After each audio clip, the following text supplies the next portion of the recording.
ನನ್ನ ನಮಸ್ಕಾರಗಳು.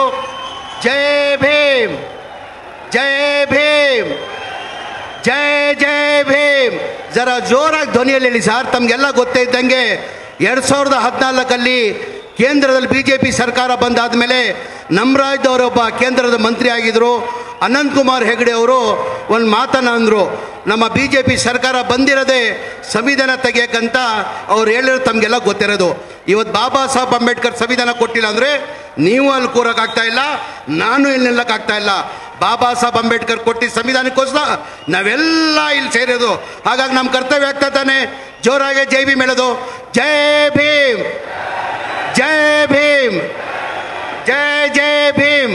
ವೇದಿಕೆ ಮೇಲೆ ಆಸೀನಿರುವ ನಮ್ಮ ಪಕ್ಷದ ಮುಖಂಡರು, ಈ ರಾಜ್ಯದ ಮುಖ್ಯಮಂತ್ರಿಗಳಾದಂಥ ಟಗರಾದಂಥ ಮಾನ್ಯ ಸಿದ್ದರಾಮಯ್ಯ ಅವರೇ, ಉಪಮುಖ್ಯಮಂತ್ರಿಗಳಾದಂಥ KPCC ಅಧ್ಯಕ್ಷರಾದಂಥ ಮಾನ್ಯ DK ಶಿವಕುಮಾರ್ ಸಾಹೇಬ್ರೆ, ನಮ್ಮ ಕರ್ನಾಟಕ AICC ಇನ್ಚಾರ್ಜ್ ಸೆಕ್ರೆಟರಿ ಆದಂಥ ಸುರ್ಜೇವಾಲಾ ಸಾಹೇಬ್ರೆ, ವೇದಿಕೆ ಮೇಲೆ ಆಸೀನಿರುವ ಎಲ್ಲ ನಮ್ಮ ಪಕ್ಷದ ಮುಖಂಡರೇ, ಇಲ್ಲಿದ್ದಂಥ ಎಲ್ಲ ಆತ್ಮೀಯರೇ, ಇವತ್ತು ಜನ ಕಲ್ಯಾಣ ಬ್ರೋಸ್ ಸಮಾವೇಶನ ಹಾಸನ ಜಿಲ್ಲೆಯಲ್ಲಿ ನಾವು ಹಮ್ಮಿಕೊಂಡಿದ್ದೀವಿ.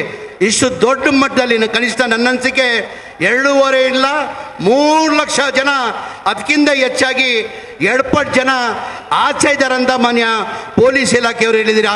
ತಾವೆಲ್ಲ ಇಷ್ಟು ದೊಡ್ಡ ಮಟ್ಟದಲ್ಲಿ ಬಂದಿರೋದು, ಎಲ್ಲ 6 ಜಿಲ್ಲೆ ಬಂದಿರೋದು ಇಷ್ಟು ದೊಡ್ಡ ಮಟ್ಟದಲ್ಲಿ ಎಲ್ಲ ಜನಗಳಿಗೆ ನನ್ನ ಕೈ ಜೋಡಿಸಿ ಪಾದಕ್ಕೆ ನಮಸ್ಕಾರನ ಮಾಡ್ತೀನಿ.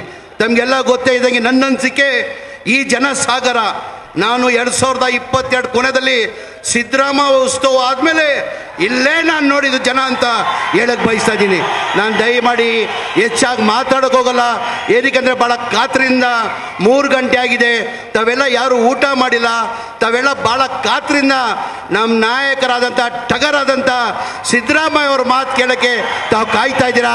ಹಾಗಾಗಿ ನಾನು ಹೆಚ್ಚಾಗಿ ಮಾತಾಡೋಕಲ್ಲ, ಇನ್ನೊಂದು ದಿನ ಹಾಸನ್ಗೆ ಬಂದು ತಮ್ಮ ಉದ್ದೇಶಿ ಮಾತಾಡ್ತೀನಿ ಅಂತ ಹೇಳ್ಬಿಟ್ಟು ನಾನು ಮಾತಾಡೋಕ್ಕೆ ಅವಕಾಶ ಕೊಟ್ಟಿದ್ದು ನನ್ನ ಮಾತು ಮುಗಿಸ್ತೀನಿ.